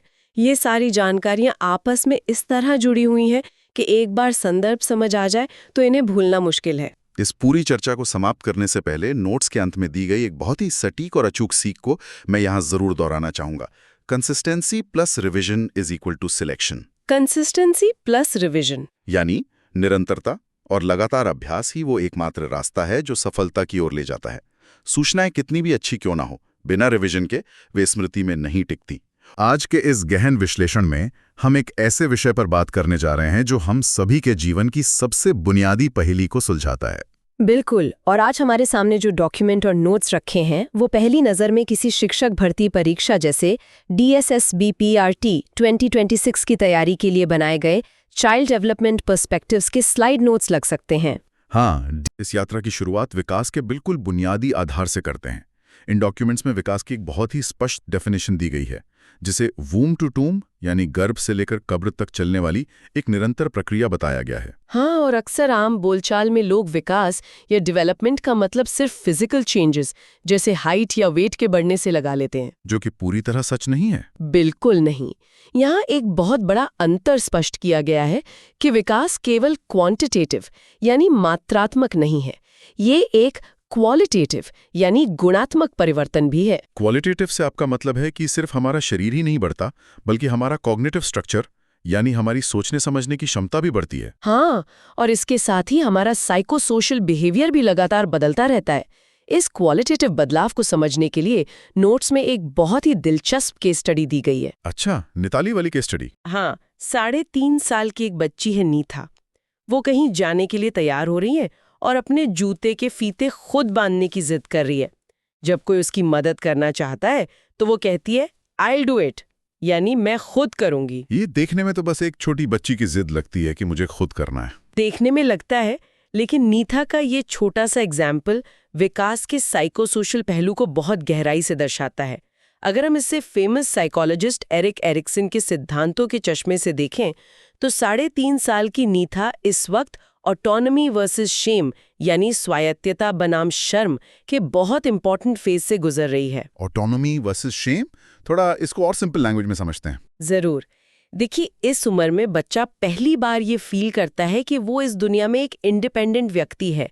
निताशा जूते के फीते बांधने की कोशिश करके असल में अपने शरीर और अपने एनवायरनमेंट पर कंट्रोल एस्टैब्लिश करने की कोशिश कर रही है। अच्छा, तो अगर इस टाइम ये काम खुद करने से रोका जाए या उसकी आलोचना की जाए तो क्या होगा? तब उसके अंदर एक शर्म या अपने आप पर डाउट की फीलिंग पैदा हो सकती है। लेकिन अगर उसे खुद स्ट्रगल करने दिया जाए तो वो ऑटोनॉमी या सेल्फ कॉन्फिडेंस सीखेगी। ये सिर्फ जिद नहीं है, ये एक इंसान के इंडिपेंडेंट होने की पहली सीढ़ी है। ये वाकई सोचने वाली बात है कि एक छोटी सी जिद के पीछे कितना बड़ा साइकोलॉजिकल स्ट्रगल चल रहा होता है। लेकिन यहाँ एक बड़ा ऑब्वियस सा सवाल उठता है। पूछिए। नेचर के अंदर ये आजाद होने की फीलिंग अचानक आई कहाँ से? क्या ये सब उसके अंदर मौजूद जीन्स का कमाल है जो एक तय वक्त पर अपना काम कर रहे हैं, या फिर ये उसके आसपास के माहौल का असर है? ये साइकोलॉजी का सबसे पुराना और सबसे डीप सवाल है, नेचर वर्सेस नर्चर, यानी प्रकृति बनाम पोषण। बिल्कुल। और यहाँ जो निष्कर्ष सामने आता है वो ये है कि विकास कभी भी किसी एक चीज का रिजल्ट नहीं होता। ये बायोलॉजिकल फैक्टर्स यानी हमारे जीन्स और एनवायरमेंटल फैक्टर्स यानी हमारे आसपास का माहौल, इन दोनों की एक बहुत ही कॉम्प्लेक्स इंटरैक्शन का नतीजा है। मतलब जीन्स एक ब्लूप्रिंट देते हैं, लेकिन उस ब्लूप्रिंट से बिल्डिंग कैसी बनेगी ये एनवायरनमेंट डिसाइड करता है। बहुत ही बढ़िया एनालॉजी दी है। तो अगर हम इस ब्लूप्रिंट या बायोलॉजिकल पर्सपेक्टिव की बात करें तो डॉक्यूमेंट्स में आर्नल्ड गेसेल के काम का काफी विस्तार से जिक्र है। हाँ, आर्नल्ड गेसेल, उनका थ्योरी बताता है कि फिजिकल डेवलपमेंट कभी भी रैंडम नहीं होता। हाँ, बिल्कुल रैंडम नहीं होता। ये हमेशा एक ऑर्डरली सीक्वेंस यानी एक व्यवस्थित क्रम का पालन करता है। एग्जाम्पल के लिए, दुनिया का कोई भी बच्चा हो, वो सबसे पहले अपने सर और गर्दन को संभालना सीखता है। उसके बाद ही वो बैठना सीखता है और फिर खड़े होकर चलना सीखता है। ये क्रम कभी चेंज नहीं होता। गिसेल का ये ऑब्जर्वेशन साइकोलॉजी में नॉर्मेटिव अप्रोच के नाम से जाना जाता है। उन्होंने ये प्रूफ करने के लिए हजारों बच्चों के डेवलपमेंट को बहुत क्लोजली ऑब्जर्व किया और एक एवरेज एज तय की होगी कि बच्चा किस उम्र में कौन सा माइलस्टोन क्रॉस करेगा। हाँ, और गिसेल का क्लियर मानना था कि डेवलपमेंट मेन रूप से हमारी जेनेटिक्स यानी जीन से ड्राइव होता है। उन्होंने इसे एक ऐसी बायोलॉजिकल क्लॉक के रूप में देखा जो हर इंसान के अंदर चल रही है। नोट्स में एक मेमोरी ट्रिक भी दी गई है ना इसको याद रखने के लिए। हाँ, गेसेल इक्वल्स जीन्स, बस ये याद रखिए। एक तय टाइम आने पर मैचुरेशन अपने आप फिजिकल और मेंटल चेंजेस को ट्रिगर कर देती है। ये बायोलॉजिकल क्लॉक वाली बात फिजिकल चेंजेस के लिए तो समझ आती है, लेकिन क्या हमारी फीलिंग्स और हमारे रिश्तों के डेवलपमेंट का भी कोई ऐसा ही ब्लूप्रिंट होता है? बहुत ही अच्छा सवाल है, और यहीं से हम अटैचमेंट थ्योरी यानी लगाव के सिद्धांत की दुनिया में एंटर करते हैं, जिसे जॉन बॉल्बी और मैरी एंसवर्थ ने दुनिया के सामने रखा था। जॉन बॉल्बी का कहना था कि एक न्यूबॉर्न बेबी और उसकी केयर करने वाले मोस्टली माँ के बीच जो एक गहरा बॉन्ड होता है वो सिर्फ प्यार नहीं है। हाँ, वो सिर्फ प्यार नहीं बल्कि इंसान के जिंदा रहने की एक बायोलॉजिकल जरूरत है। ये बॉन्ड बच्चे के दिमाग में एक इंटरनल वर्किंग मॉडल बनाता है। इंटरनल वर्किंग मॉडल, इसे थोड़ा आसान भाषा में बताइए। अगर सिंपल शब्दों में कहूँ तो ये मॉडल बच्चे के सबकॉन्शियस माइंड में लगातार एक ही सवाल पूछता है, क्या मैं सेफ हूं? और यही सवाल पूरी जिंदगी की डायरेक्शन तय कर देता है। बिल्कुल। ये इंटरनल वर्किंग मॉडल एक तरह का चश्मा बन जाता है जिससे हम पूरी लाइफ दूसरों को देखते हैं। अगर बचपन में उस बच्चे को लगता है कि उसकी ज़रूरतें पूरी हो रही हैं और वो सेफ है, तो वो दुनिया को एक ट्रस्टवर्दी जगह मानेगा। इसे समझने के लिए एक बहुत सेंसिटिव केस स्टडी है रोबी की। रोबी एक 11 साल का बच्चा है। उसके पेरेंट्स का डिवोर्स हो रहा है और घर में बहुत ज़्यादा झगड़े का माहौल है, जिसका डायरेक्ट असर रॉबी के स्कूल परफॉर्मेंस पर पड़ता है। हाँ, उसकी कंसंट्रेशन पूरी तरह खत्म हो चुकी है और उसका बिहेवियर बदल गया है। ये केस स्टडी प्रूव करती है कि सिक्योर अटैचमेंट की ज़रूरत सिर्फ बचपन के शुरुआती सालों तक ही लिमिटेड नहीं रहती। ये लाइफ स्पैन यानी जीवन भर चलती है। हाँ, जब घर में इमोशनल सिक्योरिटी छीन जाती है तो बच्चे का दिमाग डेंजर मोड में आ जाता है, और जब दिमाग खतरे में हो तो वो नई चीजें सीखने या कॉग्निटिव डेवलपमेंट पर फोकस नहीं कर पाता। रॉबी की ये कहानी वाकई इस बात को हाईलाइट करती है कि इंसान की फीलिंग्स और उसका दिमाग कितने डीप लेवल पर जुड़े हुए हैं। लेकिन एक सवाल है, ये लगाव सिक्योर है या इनसिक्योर? इसको साइंटिफिकली मेजर कैसे किया जाए? इसके लिए मैरी एंसवर्थ ने एक हिस्टोरिकल एक्सपेरिमेंट किया था जिसे स्ट्रेंज सिचुएशन एक्सपेरिमेंट कहा जाता है। इस एक्सपेरिमेंट में 8 एपिसोड्स होते हैं ना, जहां ये देखते हैं कि बच्चा कैसा बिहेव करता है। हाँ, इसमें देखते हैं कि जब बच्चे को उसकी माँ एक अनजान कमरे में कुछ देर के लिए अकेला छोड़कर जाती है तो क्या होता है, और सबसे जरूरी बात, जब माँ वापस आती है यानी रीयूनियन पर बच्चे का रिएक्शन क्या होता है। और इसके बेसिस पर एंसवर्थ ने अटैचमेंट को 4 कैटेगरीज में बांटा था। इसकी ट्रिक है SRAD, श्रेड। बिल्कुल। पहला और सबसे आइडियल है सिक्योर अटैचमेंट। इसमें बच्चा माँ के जाने पर रोने लगता है या दुखी होता है, लेकिन जब माँ वापस आती है तो वो खुश होकर उसके पास जाता है और जल्दी शांत हो जाता है। ऐसे बच्चों की सोशल स्किल्स आगे चलकर बहुत अच्छी होती हैं। दूसरा टाइप है रेजिस्टेंट अटैचमेंट यानी R।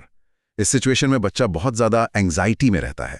जब माँ वापस आती है तो वो पास तो जाता है, लेकिन गुस्सा भी दिखाता है और उसे चुप कराना मुश्किल होता है। हाँ, ये शो करता है कि उसकी केयर में कंसिस्टेंसी नहीं रही है, कभी प्यार मिला कभी नहीं। यहां तक तो समझ आता है, लेकिन बाकी के 2 टाइप्स, A फॉर अवॉइडेंट और D फॉर डिसऑर्गेनाइज, ये थोड़े अजीब हैं।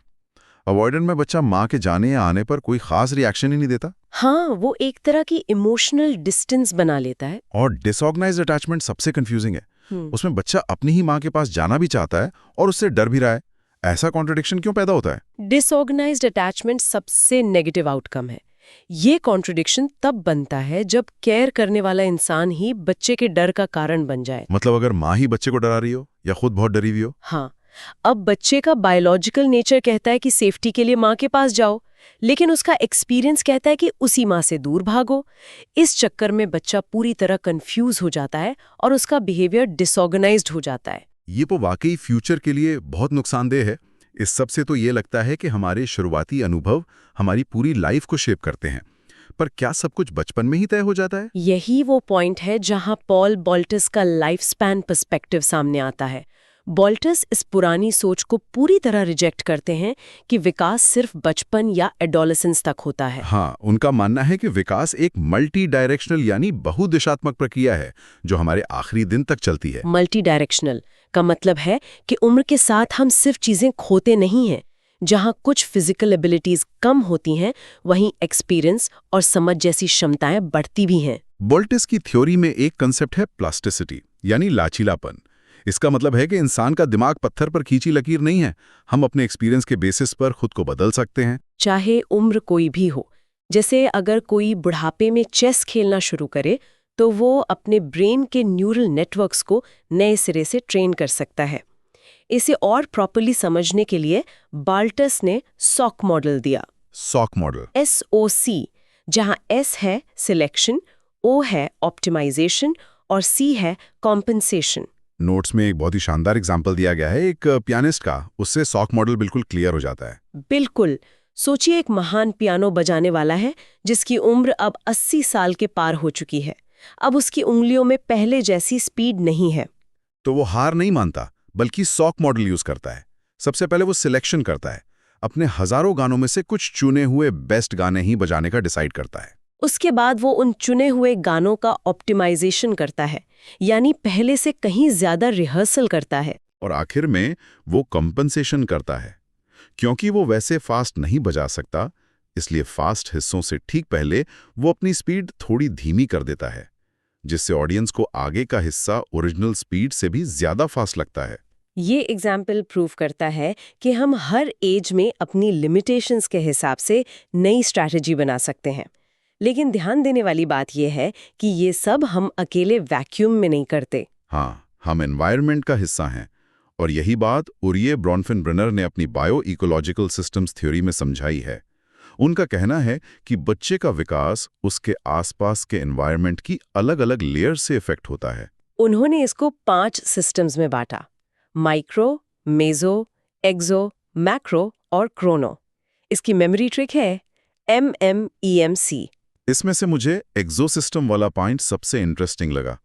ये वो सिस्टम है जहां बच्चा खुद फिजिकली प्रेजेंट नहीं होता, लेकिन फिर भी उसका असर बच्चे पर पड़ता है। जैसे माता-पिता का ऑफिस। हाँ, एक बच्चा कभी अपने पेरेंट्स के ऑफिस नहीं जाता, लेकिन अगर वहां उनका दिन खराब गुजरा है, बॉस से लड़ाई हुई है, तो वो स्ट्रेस लेकर घर आते हैं। और वो स्ट्रेस घर के माहौल में फैल जाता है, जिसका सीधा असर अनजाने में ही बच्चे के मेंटल विकास पर पड़ता है। बिल्कुल, हम सब इनविजिबल धागों से जुड़े हुए हैं। अब तक तो हमने बायोलॉजिकल और एनवायरमेंटल पहलू समझे, लेकिन बच्चा एक्चुअल में अपनी समझ कैसे बनाता है, इस पर जीन पियाजे और लेव वाइगोत्स्की के बीच काफी इंटरेस्टिंग डिबेट है। हाँ, पियाजे का अप्रोच प्योरली कॉग्निटिव था। वो मानते थे कि बच्चे नन्हे साइंटिस्ट होते हैं जो किसी के सिखाने का वेट नहीं करते। हाँ, वो कंस्ट्रक्टिविज्म के थ्रू दुनिया की अपनी समझ खुद बनाते हैं। पियाजे का ये भी मानना था कि डेवलपमेंट एक स्ट्रेट स्लोप नहीं है, बल्कि ये सीढ़ियों की तरह डिसकंटिन्यूअस है। मतलब स्टेप्स में होता है। इसको समझने के लिए रेन ड्रॉप्स यानी बारिश की बूंदों वाला एग्जाम्पल देखते हैं। कमरे में 2 बच्चे हैं, 3 साल का फैजल और 11 साल की Amina. Faisal pre operational stage में है। वो बारिश को देखकर कहता है कि आसमान रो रहा है। क्योंकि उसकी सोच अभी ईगोसेंट्रिक है।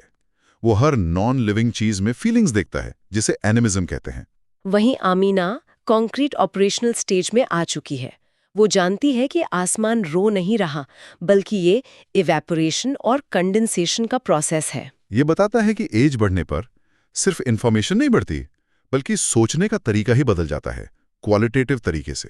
और इसी प्रोसेस को आज की मॉडर्न साइकोलॉजी में इन्फो प्रोसेसिंग थ्योरी से देखा जाता है।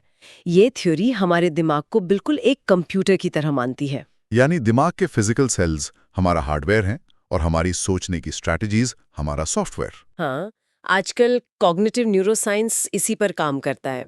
जैसे ADHD या डिस्लेक्सिया को अब बच्चे की गलती नहीं माना जाता, बल्कि उसे दिमाग के हार्डवेयर या सॉफ्टवेयर की अलग प्रोसेसिंग समझा जाता है। लेकिन जहां पियाजेट और इन्फो प्रोसेसिंग थ्योरी बच्चे को एक इंडिपेंडेंट साइंटिस्ट या कंप्यूटर मानते हैं, वहीं वाइगोत्स्की का व्यू बिल्कुल अलग है। वाइगोत्स्की का सोशो कल्चरल पर्सपेक्टिव कहता है कि इंसान एक सोशल क्रीचर है। समाज, कल्चर और भाषा के बिना बच्चा कुछ भी मीनिंगफुल नहीं सीख सकता। वाइगोत्स्की कहते थे कि बच्चे अपने से बड़े या ज्यादा नॉलेज वाले लोगों से बात करके सीखते हैं। इनकी थ्योरी याद रखने की ट्रिक स्कैफोल्डिंग है, सोशल, कल्चर और लैंग्वेज। इसमें सबसे स्ट्रॉन्ग कॉन्सेप्ट है स्कैफोल्डिंग का। स्कैफोल्डिंग जैसे बिल्डिंग बनते वक्त वो जो बांस का स्ट्रक्चर बनाते हैं, बिल्कुल वैसा ही। जब बिल्डिंग बन जाती है तो स्ट्रक्चर हटा लेते हैं। सीखने में भी यही होता है। जैसे बच्चा साइकिल चलाना सीखता है तो पहले पेरेंट्स साइकिल पकड़ते हैं, और जैसे बैलेंस बनता है वो पकड़ ढीली कर देते हैं और फिर छोड़ देते हैं। यही टेम्पररी हेल्प है, स्कैफोल्डिंग है। और इस सब में वाइगोत्स्की के अनुसार लैंग्वेज सबसे जरूरी टूल है। बच्चा पहले बाहर बोलता है और फिर वही भाषा उसकी आंतरिक सोच बन जाती है। इन सब थियरीज को पढ़ने के बाद एक प्रैक्टिकल सवाल आता है, चाहे वो गेजल हो, आइंसबर्थ हो या वाइगोत्स्की हो, इनका हमारी एक्चुअल एजुकेशन और टीचिंग पर क्या असर पड़ता है? डॉक्यूमेंट्स बहुत क्लियरली बताते हैं कि अब एजुकेशन के नजरिए में बहुत बड़ा शिफ्ट आ चुका है। पहले का व्यू था कि बच्चे के मेंटली मैच्योर होने का इंतजार करो, लेकिन नया व्यू कहता है कि इंतजार मत करो, कम्युनिटी सपोर्ट और स्कैफोल्डिंग से उसकी तैयारी करवाओ। इसमें बच्चे का इमोशनल स्टेट भी उतना ही जरूरी है। स्नेहा वाली केस स्टडी देखिए। स्नेहा एक बोर्डिंग स्कूल में है और अपने पेरेंट्स से दूर होने की वजह से इनसिक्योर अटैचमेंट फील कर रही है। उसका इंटरनल वर्किंग मॉडल उसे डर फील करवा रहा है। ऐसे में उसका दिमाग सर्वाइवल मोड में चला जाता है। तो ऐसी सिचुएशन में वो डिस्कवरी लर्निंग या पढ़ाई पर फोकस कैसे करेगी? यहाँ टीचर की डेफिनेशन ही बदल जाती है। हाँ, टीचर से पढ़ाने वाला नहीं बल्कि एक फैसिलिटेटर बन जाता है। स्नेहा की केस में टीचर को एक सरोगेट की तरह एक्ट करना होगा। यानी उसे वो इमोशनल सिक्योरिटी देनी होगी जो उसे मिस हो रही है। जब वो सेफ फील करेगी तभी उसका अलार्म सिस्टम शांत होगा और वो दिमाग यूज कर पाएगी। यही साइकोलॉजी की जीत है कि हम इंसान को मशीन नहीं बल्कि इमोशंस के साथ देखते हैं। बिल्कुल सही। तो अगर हम इस लंबी चर्चा को समेटें तो हमने देखा कि मानव विकास का कोई एक सीधा फॉर्मूला नहीं है। हाँ, ये गैसल के जीन्स, ब्रॉनफेनब्रेनर के एनवायरनमेंट, बाल्टर्स की प्लास्टिसिटी और पियाजे के मानसिक विकास का एक मिक्स है। और क्विक एक्सपेक्टेड क्वेश्चंस को रिकॉल करें तो स्ट्रेंज सिचुएशन दिया एन्सवर्थ ने। पेरेंट्स का ऑफिस आता है एग्जो सिस्टम में। और सबसे बड़ा मैसेज नोट्स का था consistency plus revision equal selection, जो एग्जाम पर भी अप्लाई होता है और हमारी लाइफ पर भी। कंसिस्टेंटली अच्छा माहौल दोगे तो बच्चा डेवलप होगा। लेकिन चर्चा खत्म करने से पहले मैं एक दिलचस्प सवाल छोड़ना चाहूंगी। आज हमने देखा कि वाइगॉट्स्की कहते हैं हम सोशल क्रिएचर हैं। एन्सवर्थ सिक्योर ह्यूमन अटैचमेंट की बात करती हैं। हाँ, लेकिन आज के डिजिटल जमाने में जहां छोटे बच्चे इंसानों से ज्यादा स्क्रीन्स और स्मार्टफोन से अटैचमेंट बना रहे हैं, हाँ, ये तो वाकई एक बड़ा बदलाव है। तो क्या आने वाले टाइम में स्ट्रेंज सिचुएशन एक्सपेरिमेंट के रिजल्ट्स बदल जाएंगे? जब बच्चे से उसकी माँ की जगह उसका आईपैड छीना जाता है तो वो रोने लगता है। क्या ये नए जमाने का इनसिक्योर अटैचमेंट है? क्या स्क्रीन्स हमारी बायोलॉजी को और अटैचमेंट की जरूरत को रीडिफाइन कर रही हैं? बाप रे, ये सवाल वाकई दिमाग को हिला देने वाला है। Human attachment versus digital attachment, ये हमारे इंटरनल वर्किंग मॉडल को कहाँ ले जाएगा हमें नहीं पता। दोस्तों, इस डीप डाइव में आज बस इतना ही। इस आखिरी सवाल पर जरूर सोचिए और आगे से जब भी किसी बच्चे को या खुद को ऑब्जर्व करें तो याद रखिए, इसके पीछे आपके जीन्स, एनवायरनमेंट और उनकी कॉम्प्लेक्स इंटरैक्शन है। मिलते हैं अगली चर्चा में।